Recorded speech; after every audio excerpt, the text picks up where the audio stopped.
अस्सलाम वालेकुम दोस्तों, उम्मीद है सब खैरियत से होंगे। आज हम मैथ 304 का लेक्चर नंबर 7 एंड 8 को देखेंगे कि इसमें सबसे पहले हमारे पास है Newton third law of forces. Newton third law of forces जो है वो बेसिकली है कि जब भी किसी चीज़ के ऊपर न्यूटन्स थर्ड लॉ तो हमें पता ही है कि वो क्या होता है, एक्शन एंड रिएक्शन जो है। जब भी किसी बॉडी पे जो हम ज़रब लगाते हैं तो वो अगेंस्ट में हमारे ऊपर जो है ना वो ज़रब लगाता है। कुछ ऐसे ही आपने सुना होगा कि किसी भी चीज़ पे जब फोर्स लगाई जाती है तो वो एक और फोर्स एक्ट करती है जो अपोजिट में इन डायरेक्शन होती है। ये तो थर्ड लॉ ऑफ फोर्सेस है, थर्ड लॉ है बेसिकली न्यूटन्स का।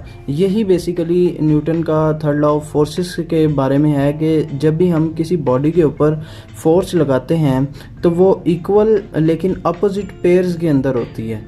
जो फोर्स है एग्जर्ट करते हैं हम दो ऑब्जेक्ट्स पे तो वो एक दूसरे को बेसिकली एक्शन और रिएक्शन की सूरत में होती है और वो दोनों फोर्सेस कैंसिल आउट नहीं होती। क्योंकि एक बॉडी की फोर्स जब वो लगा रही है तो वो दूसरी बॉडी पे और दूसरी बॉडी जो है वो पहली बॉडी पे लगाती है। ये फोर्स कभी भी कैंसिल आउट नहीं होती। हमेशा हमारे पास यही है कि इसने फोर्स लगाई है 100 न्यूटन की और अपोजिट में 100 न्यूटन लगी है तो वो माइनस साइन के साथ वो कैंसिल आउट होगी, कैंसिल आउट नहीं होती। जब इसने फोर्स इसके ऊपर लगाई है 100 न्यूटन की तो ये थोड़ी देर के बाद इस साइड पे मूव करेगा। वो जो मूवमेंट है इसकी फोर्स अलग है और इसकी अलग है। रिएक्शन वाली फोर्स इस ऑब्जेक्ट के ऊपर है और एक्शन वाली फोर्स इस ऑब्जेक्ट के ऊपर है। तो इसलिए एक्शन और रिएक्शन तो होता है लेकिन ये दोनों फोर्सेस आपस में कैंसिल आउट नहीं होती। यही बेसिकली न्यूटन्स का थर्ड लॉ है। उसके बाद आ जाती है कॉन्टैक्ट फोर्सेस के बारे में। कॉन्टैक्ट फोर्सेस जो है बेसिकली जब भी कोई चीज़ एक कॉन्टैक्ट में होगी और जो फोर्स इस पे एक्ट कर रही है तो ये बेसिकली कॉन्टैक्ट फोर्स है। हम इसको ग्रेविटी की फोर्स कह सकते हैं। The force of gravity acts on all objects all the time. हमारे ऊपर कॉन्टैक्ट के अंदर है ग्रेविटी की फोर्स हर वक्त। जब भी हम वॉक कर रहे हों, हम बैठे हों, हम मूविंग में हों तो ग्रेविटी हर वक्त एक्ट कर रही है, कॉन्टैक्ट में है हमारे साथ। If an object is at rest the law of inertia says that it is the net forces is zero. जब भी एक जिस्म रेस्ट की हालत में होगा तो वो रेस्ट की हालत में उसी सूरत में रह सकता है कि जब इस पे जो फोर्सेस एक्ट कर रही हैं वो जो ग्रेविटी की फोर्स है उससे बड़ी ना हो, वो उसके इक्वल ही हो जाएं। अगर वो इक्वल होंगी तो फिर ये रेस्ट में होगा। तो यानी कि नेट जो रिज़ल्ट होगा फोर्सेस का वो ज़ीरो होगा। और उसके बाद इसकी थोड़ी सी और करैक्टरिस्टिक्स लिखी हुई हैं कि there must be a force opposite to gravity that cancel it out.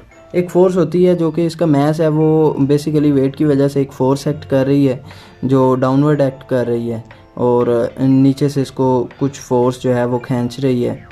तो ये इसके अंदर जो हल्की फुल्की टेंशन है वो इसको अपनी जगह पे मुंजमद रखे हुई है, जो इसको आगे फोर्स आगे मूवमेंट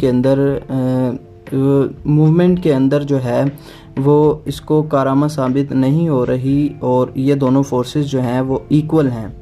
जब इक्वल होंगी तभी ये अपनी जगह पे रेस्ट में रह सकेगी। The forces that opposes gravity for objects on a ground is called the normal force. जो ग्रेविटी से अपोजिट फोर्स लग रही है वो नॉर्मल फोर्स कहलाती है। ठीक है। The force of the resultant of law reaction the normal force pushing up against gravity can be measured. जो ग्रेविटी के अगेंस्ट हम फोर्स लगाते हैं वो हम मेजर कर सकते हैं। Weight is the force. Weight जो है वो फोर्स होती है जबकि मैस जो है वो फोर्स नहीं होती। ये मैस और वेट के अंदर डिफरेंट है कि वेट जो है वो बेसिकली फोर्स होती है और मैस जो है वो फोर्स नहीं होती। और उसके बाद पाउंड्स जो हैं वो मेजर किए जाते हैं वेट्स जो है वो पाउंड में मेजर किया जाता है।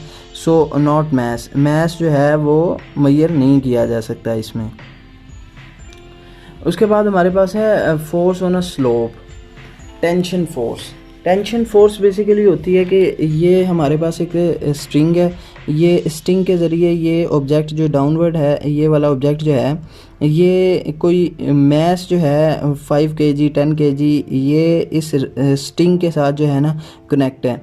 जब ये नीचे डाउनवर्ड एक्ट कर रहा है क्योंकि ग्रेविटी की वजह से, तो इस स्ट्रिंग के ऊपर जो फोर्स एक्ट कर रही है इसमें जितना टेंशन है वो बेसिकली टेंशन फोर्स कहलाती है। Tension force, a taut rope has been a force exerted on it. It is a rope is lightweight and flexible, the force of uniform over the entire length. यानी कि अगर ये flexible और इसका mess जो है वो बहुत कम हो तो ये जो फोर्स है जो कि इस पे एक्ट कर रही है वो पूरी की पूरी रोप के अंदर जो है एग्जर्ट हो जाएगी हमारे पास. The force is called the tension and points along the rope. ये टेंशन फोर्स कहलाती है basically. Tension force and normal forces are different. अब बात है टेंशन और नॉर्मल फोर्स हैं वो डिफरेंट होती हैं. A pull on an object is tension, जो कि ऑब्जेक्ट को ऊपर की तरफ खींच रही है वो बेसिकली टेंशन फोर्स है. और जो push from a surface normal force, normal force वो वाली फोर्स होती है जो कि सरफेस के ऊपर से ऑब्जेक्ट को खींच रही है, ये नॉर्मल फोर्स होती है. ये दोनों में फ़र्क है. जो ऑब्जेक्ट को रस्सी की मदद से ऊपर खींच रही है वो पुल है, और जो सरफेस के ऊपर से हमें पुश मिल रहा है वो बेसिकली नॉर्मल फोर्स है. आइदर वन और बोथ में भी प्रेजेंट, दोनों प्रेजेंट हो सकती हैं या कोई एक प्रेजेंट हो सकती है. एग्जाम्पल हमारे पास है, अब एग्जाम्पल को देखते हैं.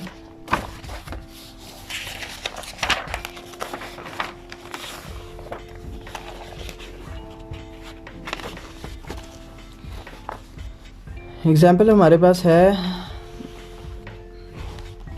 Calculate the normal contact force when a book of mass 3 kg is placed on horizontal table. इसके ऊपर कॉन्टैक्ट फोर्स कौन सी एक्ट कर रही होगी. इसका सलूशन यही है कि इसका मास जो हमारे पास दिया गया है, mass is equal to 3 kg, और हमें जी का पता है, जी क्या है 10 मीटर पर सेकेंड स्क्वायर, 10 मीटर पर सेकेंड स्क्वायर. ठीक है, तो इसका जो हमारे पास नॉर्मल फोर्स इसके ऊपर आएगी, नॉर्मल कॉन्टैक्ट फोर्स जो इसके ऊपर एक्ट कर रही होगी, नॉर्मल कॉन्टैक्ट फोर्स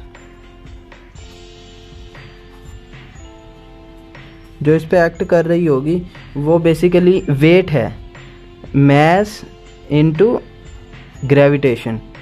ये बेसिकली एक्चुअली वेट है. वेट हमारे पास आ जाएगा, मास हमारे पास है 3 इंटू 10, ये हो जाएगा 30 Newton.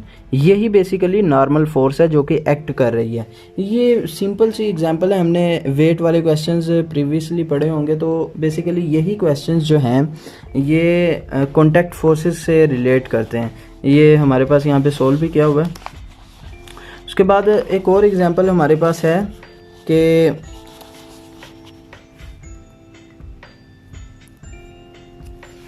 another example, two smooth surfaces boxes A and B of masses 20 kg and 30 kg are placed shown in figure. ये हमारे पास जो हैं दो बॉक्सेस जो हैं वो दिए गए हैं.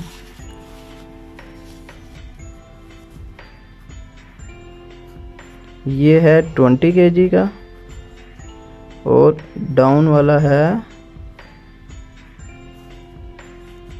ये हमारे पास है 30 kg का. दोनों की हमने नॉर्मल कॉन्टैक्ट फोर्सेस मालूम करनी है. जो ये हमारे पास 20 kg वाला है, इसकी क्या बनेगी हमारे पास, सबसे पहले इसकी बनेगी नॉर्मल कॉन्टैक्ट फोर्स जो है ये होगी मास इंटू जी. इसका मास हमारे पास है 20 इंटू 10, ये 200 आ जाएगी. और ये जो नीचे वाला हमारे पास ऑब्जेक्ट है ये है, इसका मास कितना है हमारे पास, ये ए ये B. Normal contact force 30 into 10, ये हमारे पास आई 300. बट इसका आंसर 300 नहीं है. इसके ऊपर ये जो मास है ये भी मास जो है बेसिकली इसके ऊपर ही है और ये इसी का ही पार्ट है. बेसिकली इसको इसमें ऐड कर दिया जाएगा तो इसकी हमारे पास ये B है और ये A है. अगर हम A प्लस B करें तो ये इसकी नॉर्मल कॉन्टैक्ट फोर्स होगी. A प्लस B करने पे हमारे पास इसकी नॉर्मल कॉन्टैक्ट फोर्स आएगी. ये हो जाएगा 500 न्यूटन। बेसिकली बी की जो नॉर्मल कॉन्टैक्ट फोर्स है वो 500 न्यूटन है।